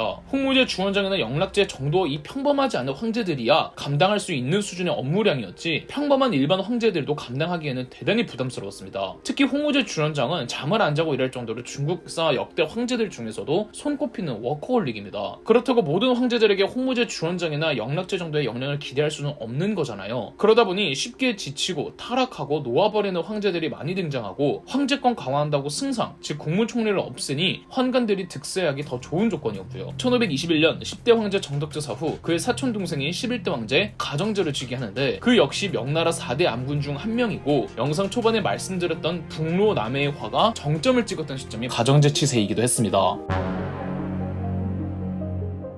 북로 남해의 화중 북로는 몽골족을 가리킵니다. 몽골 초원으로 쫓겨난 몽골은 미약하게나마 징기스칸의 후예들인 보르지게트 출신들이 대칸을 이어갔지만 사실상 오이라트가 몽골족에서 새로운 강대 부족으로 성장하다가 오이라트의 에센타이시가 토목보에 변 이후 보르지게트 부족들을 학살하고 대칸이 되었습니다. 그러나 에센타이시가 부하에게 피살당하고 다시 보르지게트 출신의 바얀 뭉케가 복귀했지만 보르지게트와 오이라트의 대칸 분쟁은 계속 이어졌습니다. 바얀 뭉케도 오이라트 출신의 이스마일 타이시에게 살해당하면서 그의 아들인 바투 뭉케가 다시금 몽골족을 통합하고 1480년 다얀칸으로 즉위했습니다. 다얀칸은 통일한 몽골 초원을 조직적으로 다스리고자 좌익 3개, 우익 3개, 총 6개의 만호로 나누고 각 만호장을 자신의 아들들로 임명해 다스렸습니다. 문제는 그 아들들이 각자의 세력권을 갖고 독재적인 부족들로 나뉘는데 그중 가장 강력했던 세력이 다얀칸의 손자 알탄칸이 다스리던 우익 세 만호 중 하나였던 오르도스 세력이었습니다. 오르도스 지방의 세력자였던 알탄칸은 몇 번이고 명나라를 침공하며 약탈하였는데 그중 가장 컸던 침공이 1550년에 경술의 변이었습니다. 알탄칸의 몽골군은 10만 대군으로 명나라에 깊숙이 남하하더니 수도 베이징을 포위하였습니다. 수도방위 선언권 업무를 맡은 평로대장군 구라는 정작 전쟁의 명분으로 백성들에게 물자를 약탈하면서 제대로 싸우질 않았고 그 덕에 알탄칸은 베이징 근교에서 각종 약탈과 노략질을 자행했습니다. 결국 알탄칸과 가정제는 매년 명나라가 막대한 양의 세패를 몽골에 보내준다는 조건으로 강화를 맺고 알탄칸은 몽골로 철수하였습니다. 알탄칸은 돌아온 뒤 명나라와 우호적인 관계를 이어가다가 1571년 공식적으로 명나라와 평화 화친 조약을 체결합니다. 명조와의 평화 협정에 따라 명나라는 각종 기술자들을 알탄칸에게 보내주기도 하였는데 이 기술자들이 오늘날 내몽골의 중심지인 호우보트, 이른바 귀화성이란 도시를 만들어 주었습니다. 그러나 착각해서는 안 되는 게 알탄칸은 몽골 전체의 대칸은 아니었습니다. 몽골 전체의 대칸은 따로 있고 알탄칸은 그저 6개의 만호 중 하나였는데 그저 그 세력이 워낙에 커서 알탄칸의 권력이 대칸보다 더 강했을 뿐이었습니다. 힘은 강력하지만 정통성은 알탄칸에게 없으니 알탄칸은 정통성에 목말라 있었는데 그래서 알탄칸이 포섭한 게 티베트였습니다. 몽골은 쿠빌라이 칸의 원나라 이래 티베트 불교를 적극적으로 수용해서 티베트 불교가 몽골인들의 종교였습니다. 몽골족이 수용한 티베트 불교가 겔룩파라는 종파였는데 1578년 알탄칸이 겔룩파의 수장 조정 소남 갸초를 몽골로 초청합니다. 두 사람은 좋은 관계를 유지하며 알탄칸은 아예 티베트 불교의 겔룩파를 국교로 선포하고 알탄칸은 소남 갸초에게 달라이라마라는 칭호를 부여해 주었습니다. 이게 바로 달라이라마의 시작입니다. 소남 갸초는 스스로를 3대 달라이라마로 자칭하고 자신의 스승들을 1대 2대 달라이라마로 모셨죠. 그리고 소남 갸초도 알탄칸에게 몽골의 통치자이자 티베트 불교의 수도자로서 신성성을 부여하면서 알탄칸은 종교적 지지를 받아냅니다. 하지만 알탄칸 사후 그의 세력은 알탄칸 때만큼의 위상을 누리진 못하고 몽골은 다시 여러 만호들이 세력 경쟁을 벌이며 약화됩니다. 다음은 북로 남해의 화중 남웨입니다. 이맘때쯤이 바로 그 악명 높은 왜구들이 기승을 부릴 때였죠. 왜구는 전기왜구와 후기왜구로 구분합니다. 전기왜구는 명나라 초기의 왜구인데요. 당시 일본은 남북조로 분열이 되어 있어서 자국민들 통제가 어려웠던 시기고요. 혼란의 틈을 타 왜구라 불리는 일본 해적들이 명나라의 동남해안과 고려조선을 침공해 약탈을 일삼았습니다. 일대 왕자 홍무제 주원장은 왜구들의 잦은 약탈로 인해 해안을 봉쇄시키며 강력한 해금 정책을 펼쳤습니다. 그러다가 일본의 남조 북조가 무로마치 막부로 통일이 되고 당시 명나라 3대 황제였던 영락제는 머리를 써서 일본의 막부 정권이 알아서 왜구를 관리하도록 하는 방안을 마련합니다. 바로 무로마치 막부에게 대명나라 무역 독점권을 주는 것이었는데요. 무로마치 막부가 대명 무역을 독점을 하는데 왜구들이 명나라 가서 불법적인 약탈을 하면은 이게 무로마치 막부에게도 피해를 주겠죠. 무로마치 막부는 명나라와 국교를 트고 명나라는 무로마치 막부와의 무역만을 공식 무역으로 인정하며 그 증표로 감합이라는 표차를 발행했습니다. 당연히 무로마치 막부만의 감합을 소유할 수 있었고 오로지 감합이란 증표로 무역이 가능했던 이 무로마치 막부 시대의 무역의 형태를 감합무역이라고 부른답니다. 1404년 감합무역이 시작한 이래 일본에서는 명나라로 견명선이라는 무역선이 활동을 시작했죠. 이렇게 전기왜구가 어느 정도 일단락이 되었다고는 하지만 사실 전기왜구는 명나라보다는 고려의 피해가 더 컸답니다. 왜구로 인한 명나라의 지옥은 후기 왜구 때부터입니다. 그래도 100년 정도 감화무역으로 명나라 일본 무역이 안정화되어 가는 듯 했으나 내부적으로 많은 패전들이 쌓이고 있었습니다. 무로마치 막부는 대명 무역을 후쿠오카의 하카다 상인과 나가사키의 사카이 상인에게만 전적으로 맡기고 있었습니다. 두 상인 집단에게만 제한된 무역에 대해서 타 지역 일본 상인들의 불만이 강했습니다.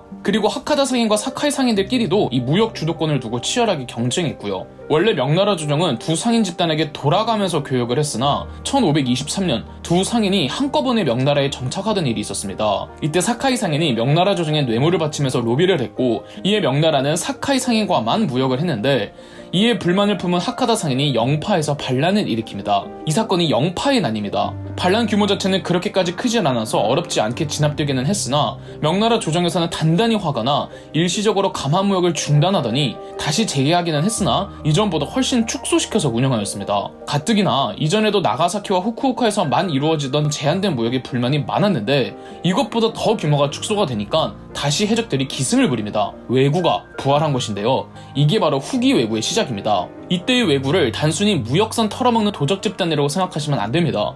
이들은 양국의 공식적인 승인을 허가받지 않은 불법적으로 무역을 하는 무장단체인 겁니다. 때로는 약탈하고 때로는 무역을 하면서 막대한 수익을 벌이는 기업화된 해적 집단들인 거죠. 그렇지만 무역이라는 게 쌍방향이잖아요.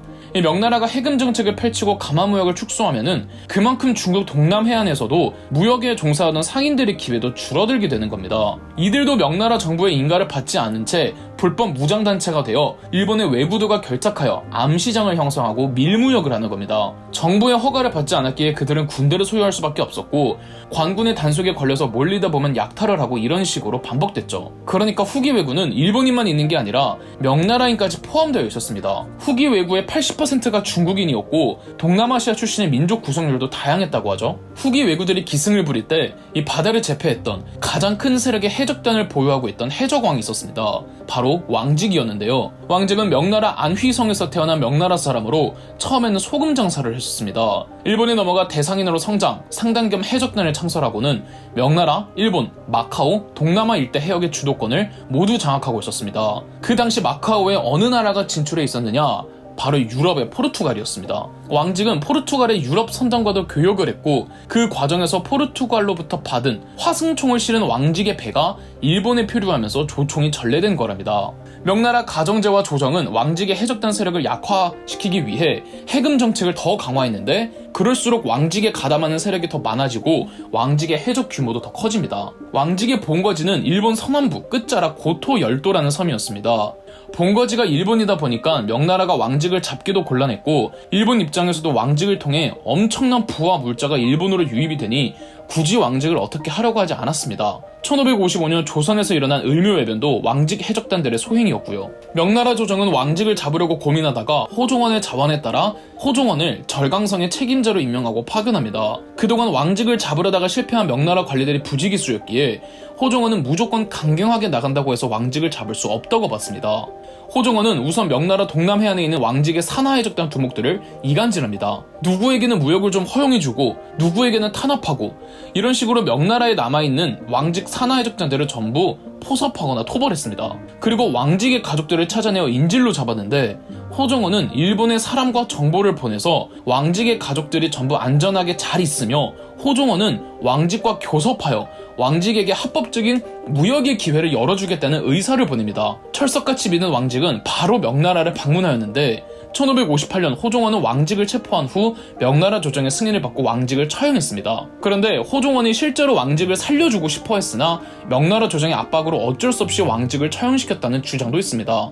여하튼 호종원은 왕직 제거의 공을 인정받아 중앙정부의 높은 관직이 제수됐지만 정치 싸움에 실패해 탄핵됩니다. 왕직은 처형 직전 이렇게 말을 했다는데요. 저는 국가를 위하여 도적을 쫓아냈지 도적이 아닙니다. 왕직의 말뜻은 자기가 동아시아 바다를 장악했기에 그나마 외구의 침략을 억제하고 최소화할 수 있었다는 말인데요. 인정하기 싫지만 맞는 말이었습니다. 느와르 영화를 보면은 최대 보스가 갑작스레 죽으면은 왜 그 밑에 여러 세력들이 내전을 벌이면서 대혼란이 찾아오죠. 여기도 똑같습니다. 해적왕 왕직이 죽으면서 왜구들은 통제가 되지 않은 채 명나라를 침략해왔고 명나라에는 대혼란이 찾아옵니다. 명나라도 몇 명이 무능한 폭군들을 거치며 과거 홍무제 주원장이나 영락제 때의 군사력을 전혀 유지하지 못하고 있었습니다. 더군다나 지속적인 해금 정책은 해안가의 국방력 수준도 저해시켜 놓았고 심지어는 왜구 72명이 단 한 명의 사상자 없이 명나라군 900명을 사살한 적도 있었습니다. 이때 명나라를 구원하러 영웅이 한 명 나타나니 바로 척괴광이었습니다.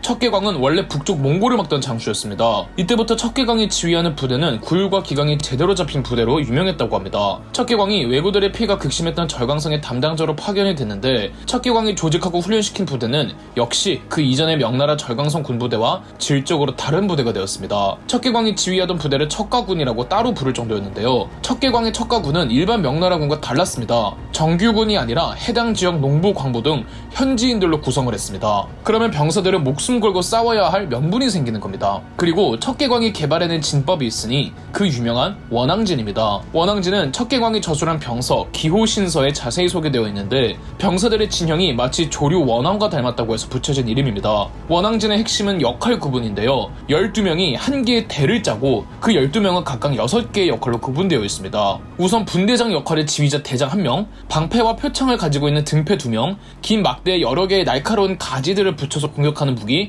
낭선 2명, 장창병 4명, 삼지창 2명, 맨 뒤에서 곤봉으로 후미를 지원하는 화병 1명, 이렇게 한 개의 대를 구성합니다. 이 진법에 원앙이란 이름이 붙은 게 물론 진형의 모양도 원앙처럼 생겨서이지만 원앙은 암수가 금슬이 좋아 한 마리가 죽으면 다른 한 마리도 따라 죽는다고 하는데 그래서 원앙진이라고도 부르는 겁니다. 한 개의 대를 이루는 12명은 마치 한 몸처럼 유기적으로 움직여야 합니다. 그리고 서로가 서로를 반드시 믿어야 하며 서로를 믿어만 주고 자기 역할만 잘한다면 절대 깨지지 않는 진법인 겁니다. 만약 12명 중 대장이 죽었는데 다른 병사들이 도주한다면 그 병사들은 전원 사형당하는 게 원칙입니다. 고된 훈련도 수반되었지만 원앙진은 현지인, 이웃 주민들로 구성했기에 그나마 서로를 믿게 하는 게 수월했습니다. 이 정도 조직력과 근육과 체계를 갖추니 척가군이 한순간에 정예병이 되었던 겁니다. 1561년 1만 명의 왜구들이 쳐들어왔을 때 척괴광의 원앙진 척가군은 9번을 싸워 9번을 모두 이겼으며 1563년에는 평해이 전투에서 왜구 2만을 격퇴시켰고 이후 1567년까지 왜구들을 상대로 연전 연승을 거두면서 왜구들의 기세가 확 꺾이게 됩니다. 척괴광은 왜구 퇴치의 1등 공신이었던 거죠. 자, 그런데 이때 명나라 황제였던 11대 황제 가정제가 이 명나라의 두 번째 4대 암군이라고 말씀드렸죠. 가정대 때 북로 남해의 화가 절정에 이르기도 했지만 가정제의 무능으로 명나라의 내치도 무너지고 있었습니다. 우선 가정제는 각종 도술에 빠져있던 황제로 도술에 지나치게 심취한 나머지 각종 기행스러운 짓들을 일삼았습니다. 가정제는 아주 엽기적으로 궁녀들을 심심풀이로 죽였는데 황제의 과도한 도술에 지쳐버린 궁녀들이 더 이상 참지 못하고 가정제를 목 졸라 죽이려다가 실패한 적도 있을 정도죠. 가정제의 무능함에 해서라는 충신이 죽음을 무릅쓰고 가정제의 무능을 규탄하는 상소문을 올렸습니다. 가정제는 해서를 죽이려고 했으나 해서가 상소문을 올리기 전에 가족과 인사하고 관까지 짜두었다는 말을 들은 가정제는 이런 해서를 죽여봤자 본인만 폭군 소리 들을 것 같아서 굳이 해서를 죽이지 않았다는 일화가 있습니다. 그럼에도 가정제의 도교놀이는 점점 수위가 세졌고 결국 가정제는 수은 중독에 걸립니다. 1567년 가정제 사후 그의 아들 목종 윤경제가 명나라 12대 황제로 등극합니다. 윤경제는 아버지 치세 때 쫓겨난 해서 등의 충신들을 불러 모아 새로운 국정을 조직해냅니다. 지난 명나라의 역사 7부에서 말씀드렸던 몽골의 알탄칸이 한창 몽골에서 세력을 확대하고 명나라와 화친을 맺고 티베트 불교를 받아들일 때가 바로 목종 윤경제 때입니다. 일시적인 평화가 좀 찾아왔다고 잠깐 안심하고 국방을 게을리해서는 안 되죠. 목종 윤경제는 몽골족의 침입을 항상 경계했기에 북방 국경지대 국방에 지대한 관심이 많았습니다. 알탄칸의 몽골도 몽골이고 중앙아시아 투르크계 타타르가 시시각각 명나라를 노렸거든요. 목종 윤경제는 외구 토벌의 영웅이었던 척계광을 불러들여 북방 국경지대에 부임시킵니다. 역시 척계광은 척계광. 척계광이 부임하자 북방 국경지대 국방력이 비약적으로 상승했고 북방 국경지대 국방력 강화 사업으로 목종 윤경제 때부터 만리장성 축조 사업에 들어갑니다. 만리장성은 진시황의 업적 아니냐고요? 맞습니다. 만리장성을 처음으로 쌓은 사람은 고대의 진시황이 맞죠. 그러나 이맘때쯤이면 진시황이 만리장성을 쌓았을 때로부터 1500년이 넘은 시점이었습니다. 명나라 때 기준 진시황의 만리장성은 오늘로 비유하자면 우리에게 삼국시대 산성 수준이에요. 진시황 때 쌓은 만리장성이 명나라 때까지 온전하게 이어졌다고 할 수 없으며 고대의 축성 기술이 명나라 때와 비교하면 많이 뒤처져 있었겠죠. 목종 윤경제 때 만리장성을 재보수 및 강화하였고 현재 우리가 알고 있는 만리장성의 모습은 진시황 때의 만리장성이 아닌 명나라 때의 만리장성입니다. 물론 워낙 대대적인 사업이라 목종 윤경제 때 시작했지만 그 완공되는 시점은 목종 윤경제가 사망하고 나서도 한참 이후의 일입니다. 그런데 진시황 때의 만리장성이나 명나라 때의 만리장성에 공통점이 있는데요. 그것은 북방 유목세계의 유목민족들의 침입을 막기 위함이라는 것입니다. 만리장성은 몽골족에 대한 중국인들의 두려움을 상징하는 것이며 또 중국인들 그들이 세운 한족과 비한족의 경계인 겁니다. 따라서 만리장성 기준으로 그 이남은 전통적인 중국 한족의 역사를 할 수 있겠지만 그 이북의 문화권은 중국과는 다른 문명을 가진 다른 세계라고 해석할 수가 있어서 이 만리장성이 동북공정을 반박하는 사례로도 많이 거론됩니다. 이렇게까지 이야기하면 목종 윤경제가 매우 뛰어난 성군 같죠. 물론 폭군의 모습을 보이지는 않았지만 그 역시 어마어마한 호색한이었고 그 때문인지 꽤 젊은 나이에 사망합니다. 1572년 목종 윤경제 사후 윤경제의 아들 신종 만력제가 13대 황제로 등극하는데요.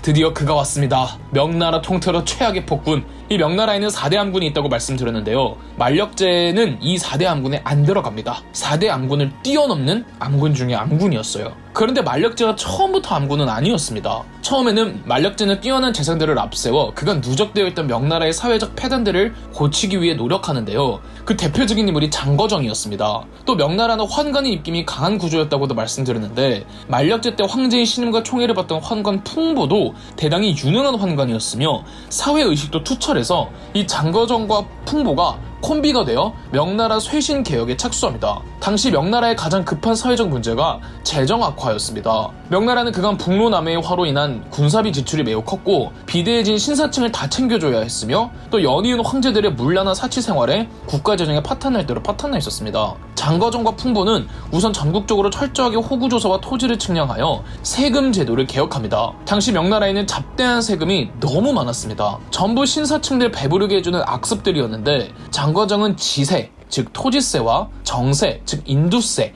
2개의 세금만 남겨놓고 다 정리합니다. 이걸 1조 편법이라 하는데 지세와 정세라는 세금도 오로지 은으로만 납부하도록 하였습니다. 과거 명나라의 역사 5부에서 말씀드렸듯 이때 명나라에는 정말 많은 은이 유입되고 있었거든요. 이러니 조세 과정이 투명해지고 합리적이고 확실해져서 국가 재정이 강화될 수가 있었죠. 뿐만 아니라 장거정은 황하 치수 사업을 진행하고 국방 강화를 위해 힘썼는데 척계광을 발탁해 몽골 전선 쪽으로 보내 이 척계광을 물심령면 지원해준 것도 장거정이었으며 당시 막 부상하던 여진족을 막기 위해서 이성량을 요동으로 보내 여진족을 견제하게 했습니다. 그나마 장거정을 통해 명나라의 경제력과 군사력이 일시적으로 회복하는 모습을 보였는데 그런데 왜 만력제를 명나라 멸망의 신호탄을 쏜 암군이라고 하는 걸까요? 1572년 명나라의 13대 왕자의 신종 만력제가 즉위했습니다. 만력제의 재위 초반에는 재상 장거정과 환관 풍보 등을 내세워 여러 개혁을 시도하며 그간 누적되어 있던 명나라의 사회 경제적 병폐들을 해결하고 군사력을 강화하기 위한 노력을 하였습니다. 그러나 결국 장거정의 개혁은 실패로 끝이 납니다. 우선 장거정의 개혁은 기득권자들의 제멋대로식 재산 분리기를 억제하는 것이 가장 핵심이었습니다. 조세제도를 투명하고 합리적으로 개혁한다는 건 그만큼 기득권자들이 제멋대로 굴기가 어려워진다는 뜻입니다. 그만큼 기득권자들, 그러니까 조정의 신사층들 대다수는 장거정의 개혁을 탐탁치 않아 했다는 거죠. 장거정의 개혁이 실효성이 컸던 건 맞지만 다수의 지지를 받지 못한 개혁들이었던 거죠. 그리고 장거정과 결탁과 환관 풍보 역시 투철한 사회의식으로 강력한 환관 세력들을 모아 장거정의 개혁을 지지하였지만 풍보가 권력을 장악하는 과정은 악랄했습니다. 또 풍보가 부정적으로 축제한 재산도 어마어마했습니다. 장거정과 풍보는 자신들의 개혁에 강력하게 반대하는 이들을 손쉽게 숙청했죠. 원래 개혁이라는 게 지배층들의 사회적 합의가 원만하게 이루어지는 게 이상적이지만 그게 현실적으로 힘들잖아요. 장거정과 풍보는 다소 독재적인 모습을 보였고 그들의 정적이 상당히 많이 생겼습니다. 이때 장거정을 벼르던 이들에게 아주 좋은 트집이 하나 생겼는데 장거정이 부친상을 당했습니다. 성리학이 국교였던 명나라에서는 부모 상이 있으면 고향에 낙향해서 3년상을 해야 하지만 장거정은 혹시 자신이 자리를 비울 때 개혁이 백지화될까봐 두려워하여 상을 원칙적으로 치르질 않았고 조정에서는 장거정의 불효를 꾸짖는 상소들이 빗발치죠. 정치적으로 몰리던 장거정은 무슨 이유에서인지 몸 상태가 급격히 나빠지더니 1582년 사망합니다. 장거정의 사망과 동시에 반대파들이 모두 복직하여 환관 풍보를 탄핵하려 했죠. 환관 풍보는 그간 만력제의 신임을 받던지라 만력제의 도움을 기대했으나 정작 만력제는 풍보를 보호해주지 않았고 여러 신하들의 의견을 받들겠다며 풍보를 유배보내버렸습니다. 그리고 만력제는 폭군이 됩니다.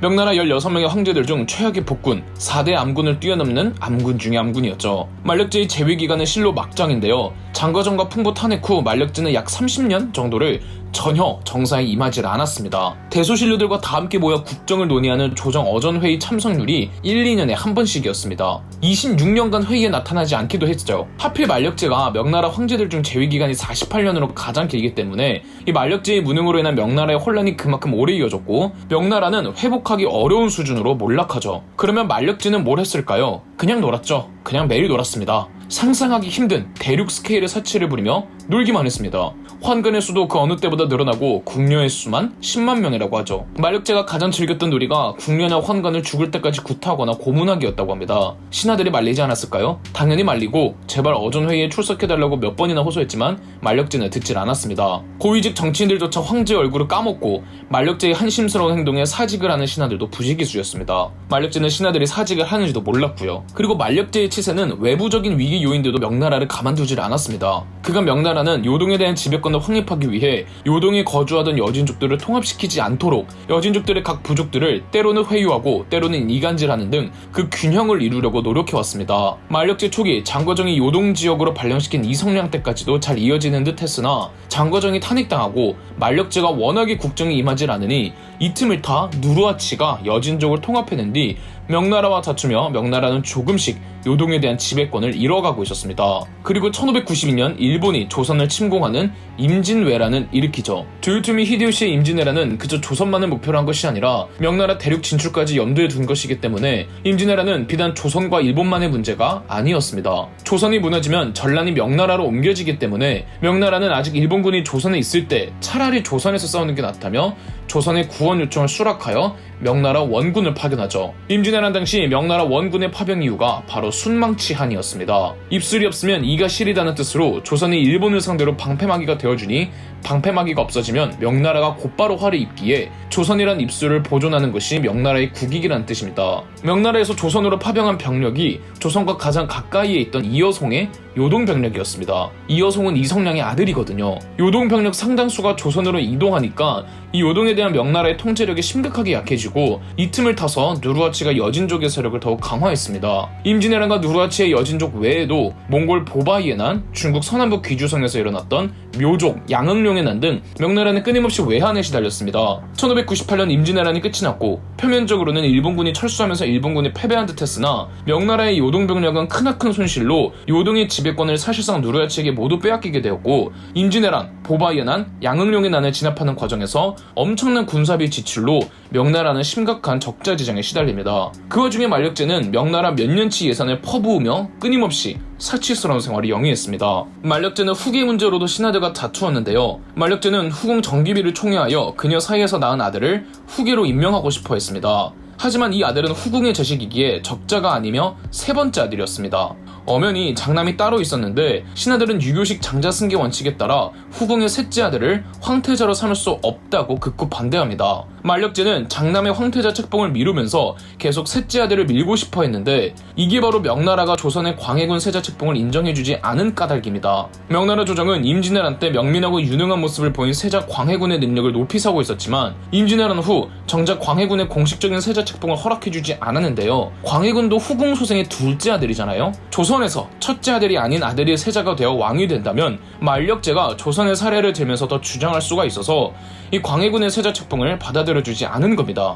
만력제의 엄마까지 나서자 만력제는 별 수 없이 장남을 황태자로 임명했고 1620년 이 문제 많은 만력제 사후 황태자 장남이 14대 왕제 태창제로 즉위했습니다. 태창제도 명나라 4대 암군 중 세 번째 암군이고요.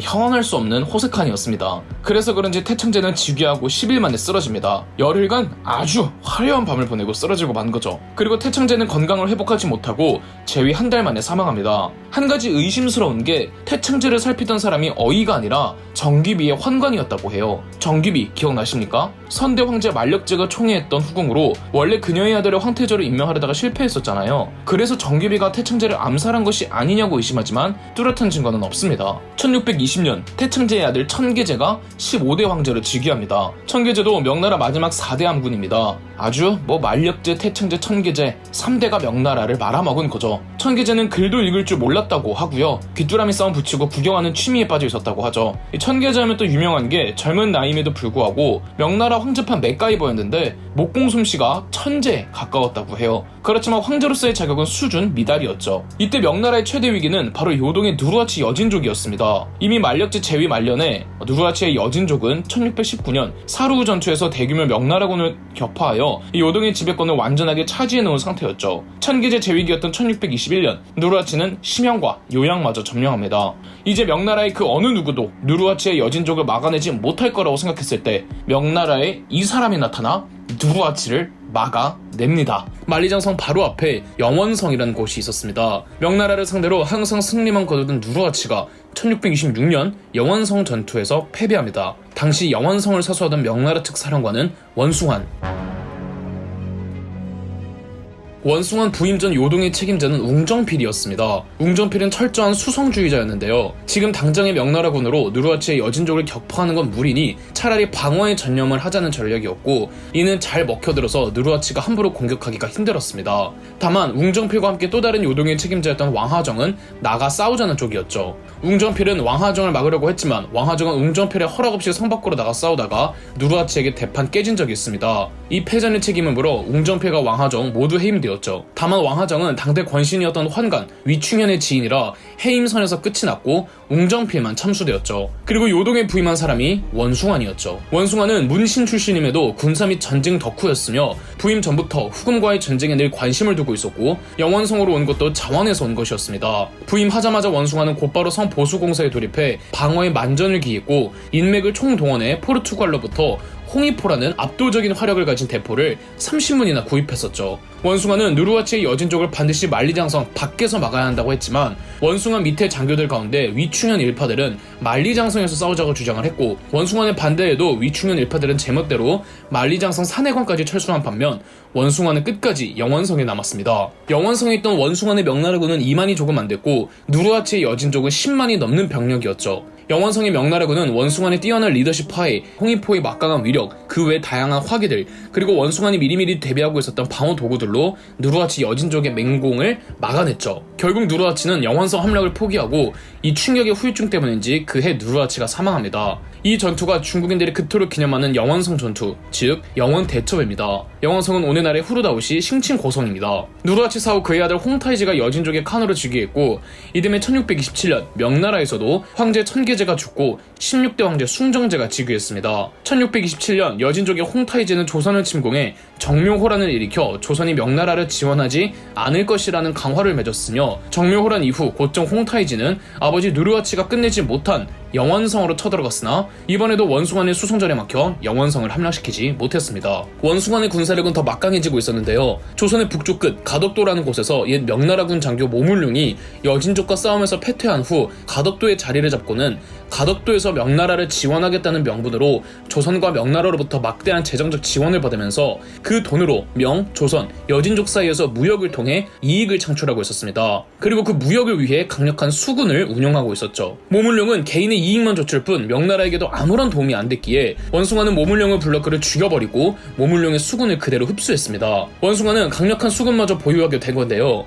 설상가상으로 대흉년이 들어서 후금의 여진족들이 심각한 식량난에 시달렸습니다. 싸움은 고사하고 당장 오늘 살아남기도 힘든 상황이었죠. 홍타이제는 당장의 영원성을 뚫고 만리장성 이남으로 들어가는 것보다 당장의 식량 확보를 위해 원숭아 모르게 몽골 초원을 경유에 크게 돌아 만리장성 내부로 들어갔습니다. 1629년 10월경 홍타이지의 군사들은 만리장성 셋길을 찾아내 들어왔으며 무려 베이징 코앞까지 진격하는데, 너무나도 당황한 원숭아는 부랴부랴 정예병 몇천 정도 차출해서 베이징으로 가 홍타이지의 공격을 막아내긴 막아냅니다. 홍타이지도 몽골 초원을 크게 우회해서 들어온지라 이 보급선에 문제가 있었고 이미 충분한 약탈을 다 해놓은 상태여서 더 큰 싸움을 일으키지 않고 돌아갔던 거죠. 베이징을 지켜낸 원숭아는 다시 한번 영웅이 되는 줄 알았으나 베이징 내 백성들은 눈앞에 보이는 현상만 보니까 원숭아는 무능해서 홍타이지가 베이징 바로 앞까지 왔다고 생각해 민심이 대단히 안 좋았습니다. 명나라 황제 숭정제조차도 분기탱천하여 원숭아는 노골적으로 비난합니다. 홍타이지가 여기까지 오는 걸 여태까지 몰랐던 게 말이 되냐는 거죠. 더불어 세력이 너무 커진 원숭아를 시기하던 반대파들이 숭정제에게 원숭아를 이간질했고, 결정적으로 홍타이지 쪽에서도 사실 우리가 원숭아와 내통하고 있었다는 거짓 정보를 흘립니다. 화가 난 숭정제는 원숭아를 아주 잔인하게 처형시킵니다. 이렇게 명나라의 유일한 희망이었던 원숭아이 제거되죠. 아니, 명나라 조정은 왜 자꾸 인재들을 내치기만 할까요? 명나라 조정은 왜 이렇게 무능했던 걸까요? 그 시작은 이놈에게 있었습니다. 명나라의 환관 위충현. 명나라는 초기부터 황관들이 막강한 권한을 누리기 쉬운 구조였습니다. 1대 황제 홍무제 주원장 때부터 황제권 강화하겠다고 승상을 없애버리면서 재상들의 힘을 약화시켰습니다. 황제권이 강화되면서 자연스레 황제를 보필하는 환관들의 입김이 강해졌죠. 정변으로 황제가 된 영락제는 자신의 정변을 도운 환관들을 크게 중용하였으며 특수첩보 및 정보기구, 동창을 만들고 환관들로 구성하였습니다. 9대 황제 성화제 때는 동창에 이어 서창도 만들고 11대 황제 정덕제 때는 동창과 서창에 이어 내판도 만들면서 환관들로 이루어진 특수첩보 및 정보기구가 무려 3개나 됐습니다. 환관들은 황제 이름을 대신할 외국사절, 군대의 지휘, 지방 군사기지에 대한 시찰, 첩보 활동 등 다방면에서 활동했으며 13대 황제 만력제 때는 환관들을 각 지방으로 보내 세금을 수취하는 업무까지 맡겼으니 환관들의 힘이 실로 어마어마했죠. 명나라의 무능하거나 암군인 황제들 곁에는 언제나 그 황제들의 눈과 귀를 가리는 권신 환관들이 존재했습니다. 그 중에서도 역대급 소리를 듣는 최악의 환관이 명나라 말의 위충현입니다. 위충현은 15대 황제 천계제의 환관으로, 천계제 또한 명나라 4대 암군 중 하나로 이 천계제는 목공 취미에만 전념을 하고 국정은 운영하기 싫다고 대놓고 말하면서 위충현에게 모든 황제의 업무를 다 떠넘겼습니다. 위충현은 국정을 농단했고 일부 신하들이 천계제에게 위충현을 내치라는 상소를 올려도 천계제는 상소를 보지도 않았으며 위충현은 바른 말하는 신하들 혹은 자신에게 아부를 하지 않는 신하들을 모두 쳐내며 조정을 자신의 측근들로 가득 채워나갔죠. 사람들은 황제 위에 위충현이라고까지 했죠. 하지만 천계제 사후 위충현은 제법 똑똑하다는 평가를 받는 숭정제의 등극을 막으려고 했지만 실패했고 숭정제는 즉위 후 위충현을 제거하려다가 위충현이 스스로 자결을 합니다. 숭정제는 위충현의 시신을 흔적도 없이 찢어버립니다. 위충현은 죽고 없어져도 이미 명나라 조정은 무능한 사람들로 가득했죠. 위충현의 잔재들은 눈에 보이지 않는 것들도 있었습니다. 바로 농민들의 분노였죠. 환관들이 지방세금 수취를 담당했다고 했죠. 그 사이에서 얼마나 농민들을 수탈했겠습니까? 위충현 때 환관들의 세금 착취는 이루 말할 수 없었죠. 환관들의 착취를 떠나서도 명나라는 중기 때부터 비대해진 신사층들에 대한 혜택을 모두 챙겨주고 이 신사층들은 또 기득권을 내세우며 토지 재산을 불법적으로 겸병하면서 농민들의 토지를 빼앗고 농민들은 고통 속에 신음하고 있었습니다. 명나라 농민들은 명나라 정부를 언젠가부터 더 이상 신임하지 않고 있었는데 신사층이 비대해지니 신사층도 상급 신사와 하급 신사로 나뉩니다. 명나라 정부도 하급 신사까지 다 챙겨줄 여력이 안 되고 상급과 하급 사이에 차별과 구분이 심해지자 몰락 하급 신사들도 불만을 품어 농민들을 부추기면서 폭동을 주도했습니다. 신사들이 일으킨 민변이라 하여 사변이라고 부르는데요. 명나라 후기부터는 이제 신사층들의 부추김이 없어도 불만을 품은 농민들끼리 군대를 조직해 민변을 일으키고 있었습니다. 아까 홍타이지의 여진족이 대기근에 큰 어려움을 겪었다고 말씀드렸죠. 이때의 대기근은 동아시아 전체적인 대기근이었고 농민들의 삶에 피폐해질 대로 피폐해져 있었고 정말 여러 곳에서 농민 반란이 동시다발적으로 터졌습니다. 숭정제는 홍순주를 통해 농민 반란을 아주 강경하게 진압하면서 반란 수뇌부들의 항복을 강요했는데 거의 다 항복을 할 때 유일하게 항복하지 않은 사람이 이자성이었습니다. 이자성은 삼서성 출신의 농민이었는데 이자성만이 계속 항전하였지만 1638년 동관전투의 패전으로 진압이 되어버립니다. 숭정제는 홍순주를 곧바로 청나라 전선으로 투입시켰는데 이 틈을 타 이자성이 이슬람 회족의 반란군과 도모하여 재기하였고 한때 진압되었던 농민 반란군을 다시 다 불러 모아 그 규모가 자그마치 50만이었습니다. 농민들은 물론 하급 신사들, 몰락한 신사층, 그간 중앙정부에서 밀려난 지방관들이 다 동조했죠. 이자성의 반란 규모는 명나라 중북부 전체를 아울렀고 이자성은 순나라의 황제를 자처합니다. 1644년 이자성은 베이징으로 진격해 베이징을 함락시킵니다. 이자성이 베이징을 함락하기 직전 숭정제는 조정 신하들에게 어전회의를 열었는데 아무 신하들도 안 왔다죠. 더 이상 희망을 보지 못한 숭정제는 자금성 뒷산의 회화나무에서 목을 메어 죽고 유언으로 죽어서 차마 선조들의 얼굴을 보지 못할 것 같으니 내 시신의 얼굴을 가려주고 이 모든 부도덕함이 다 자신의 소행이니 자기 시체만 건드리고 다른 사람에게는 해코지하지 말아달라고 합니다. 이로써 명나라가 멸망합니다. 명나라 멸망이 청나라의 공격 때문이라고 아는 분들이 많은데 명나라는 이자성의 난이라는 내부 반란으로 멸망했습니다. 그렇다면 이자성은 어떻게 되고 청나라는 언제 중국을 다 차지하느냐고요? 그건 청나라의 역사에서 이어집니다. 그간 명나라의 역사 시리즈를 시청해주셔서 감사합니다. 그럼 역사돋보기였습니다. 저희 역사돋보기가 멤버십 가입을 시작했습니다. 멤버십 가입을 해주신 분들 덕분에 영상 제작에 큰 도움이 되고 있습니다. 감사합니다. 영상 재미있으셨다면 구독과 좋아요, 알림 설정까지 해주시면 감사드리겠습니다.